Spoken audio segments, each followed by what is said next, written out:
Sir నమస్తే, మీ పేరు? నా పేరు రాజు అండి, ఇంటి పేరు ముక్కు.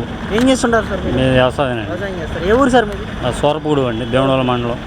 సార్ అంటే ఇక్కడ ఏలూరు అనగానే ఏలూరు పార్లమెంటు, ఈ ఉంగుటూరు నియోజకవర్గం అనగానే పోలవరం గుర్తొస్తుంది అందరికీ కూడా. ఈరోజు 5 ఏళ్ళ నుంచి జగన్మోహన్ రెడ్డి ప్రభుత్వం ఉంది. చింతలపూడి రిజర్వాయర్ కానీ పోలవరం ప్రాజెక్టు కానీ ఈ రెండు కూడా పూర్తి చేయలేకపోయారు కదా. సో ఏమంటారు సార్, ఏం చెప్తారు ఈ ప్రభుత్వం మీద? ఈ ప్రభుత్వం అసలు ఏమి చేయరండి, వీళ్ళు చేయరండి. టీడీపీ హయాంలో అయితే పోలవరం 70% కంప్లీట్ అయిందండి. ఈ 30% చేయడానికి 5 సంవత్సరాలు కూడా అక్కడ టైం చాలా, అదేమీ చేయలేదండి. వాళ్ళు దోసుకోవడమే సరిపోతుందండి. అంటే ఈరోజు ఆక్వా రైతాంగాన్ని ఆదుకున్నాం ప్రభుత్వం మాదే అని చెప్పి మాట్లాడుతున్నారు. ఏమీ లేదండి, ఆయన ఎత్తు మాటలు. నేను ఒక రైతునండి, నాకు రైతు భరోసా డబ్బులు 2 సంవత్సరాలు వేశారు. 3, 4, 5 సంవత్సరాల మటు బట్టలు నొక్కనే కానీ నా అకౌంట్లో డబ్బులే పడలేదు. అంత మోసమేనండి. సార్ అంటే మరో పక్కన ఇక్కడ ఏలూరు పార్లమెంటు పరిధిలో ఈసారి టీడీపీ నుంచి పుట్టా మహేష్ యాదవ్ గారు పోటీ చేస్తున్నారు ఎంపీ అభ్యర్థిగా, వైసీపీ నుంచి సునీల్ కుమార్ యాదవ్ గారు పోటీ చేస్తున్నారు. సో వీళ్ళిద్దరిలో ఎవరైతే కేంద్రంతో మాట్లాడి కానీ కేంద్రంతో ఫైట్ చేసి కానీ పోలవరం ప్రాజెక్టుకి, చింతలపూడి రిజర్వాయర్ ప్రాజెక్టులకి వీటన్నిటికి కూడా నిధులు తీసుకురాగలరని అనుకుంటున్నారు, ఎవరైతే బాగుంటుందంట? ఈ పుట్టా మహేష్ అయితే చేయగలరండి. అంటే ఎందుకని సార్ పుట్టా మహేష్ యాదవ్ గారు? ఇప్పుడు కూటమిలో ఉన్నాడు కదండి, ఇప్పుడు బీజేపీతో కూడా కూటమిలో ఉంది కదండి, దాని గురించి అక్కడ పైన మాట్లాడి తీసుకురాగలరు. సరే అంటే ఇక్కడ మీ ఉంగుటూరు నియోజకవర్గం ఎలా ఉండిపోతుంది అంటారు? ఏ పార్టీ గెలుస్తుంది అంటారు? ఇక్కడ కూటమే వస్తుంది. అంటే ఎందుకు సార్ ఈరోజు మీరు కూటమికి ఎందుకు ఓటేయాలనుకుంటున్నారు సార్?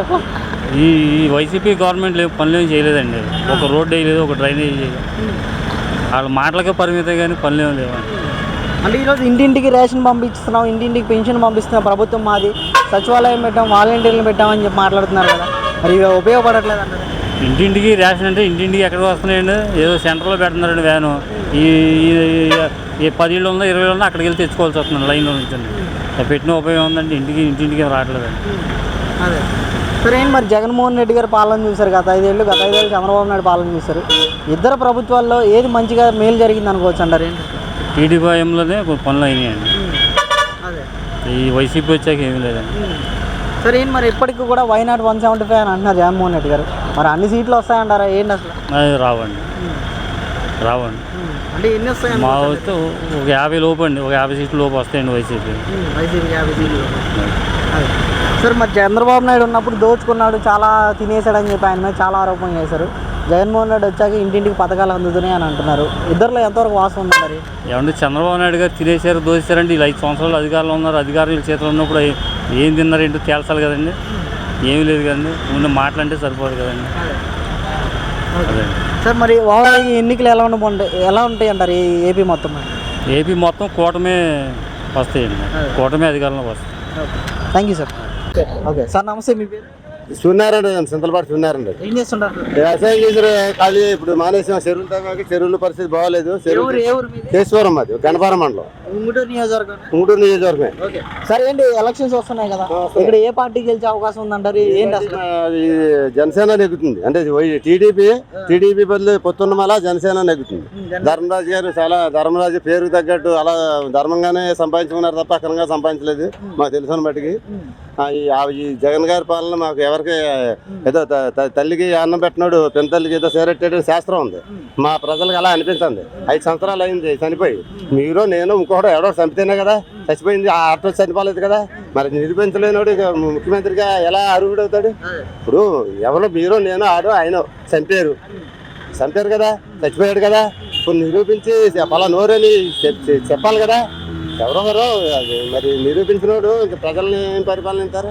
మరి గత 5 ఏళ్ళు చంద్రబాబు నాయుడు పాలన ఎలా ఉంది, ఈ పాలన ఎలా ఉంది? చంద్రబాబు నాయుడు పాలన బాగుంది.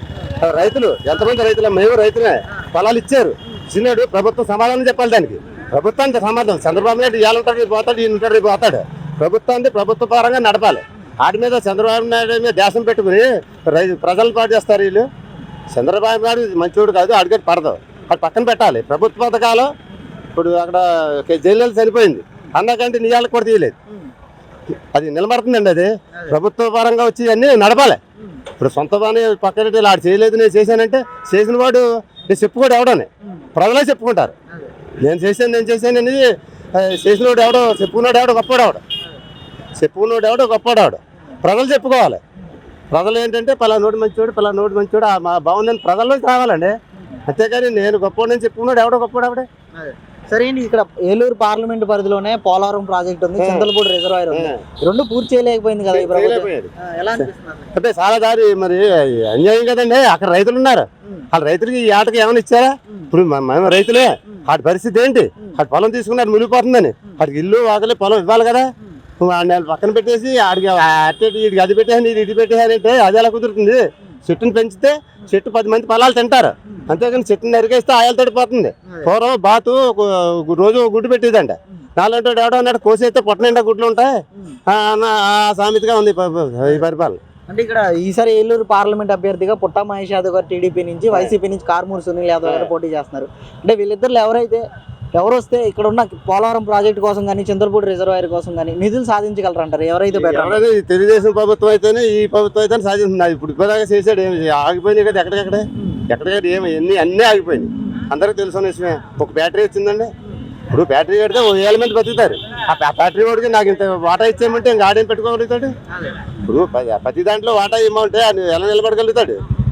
అవి రూపాయలు తిందామని పెట్టుకుంటా ఉంటే అందులో ఎంత ఇవ్వమంటే అలా అందరూ బయటకు వెళ్ళిపోతున్నారు. ఎన్నికలు ఎలా ఉండబోతుంది అంటారు బాబు? సార్ ఎన్నికలు సక్రమంగా జరిగితే మరి దౌర్జన్యం చేస్తే మేమేం చేయలేము. సక్రమంగా జరిగితే మట్టుకి టీడీపీ డౌట్ లేకుండా వచ్చేస్తుంది. ఏమినకుండా దౌర్జన్యం చేసి చట్టం కొట్టేసి ఎవరేం చేయగలుగుతారు? ఓట్లో మోసం చేయకుండా కరెక్ట్గా జరిగితే కనుక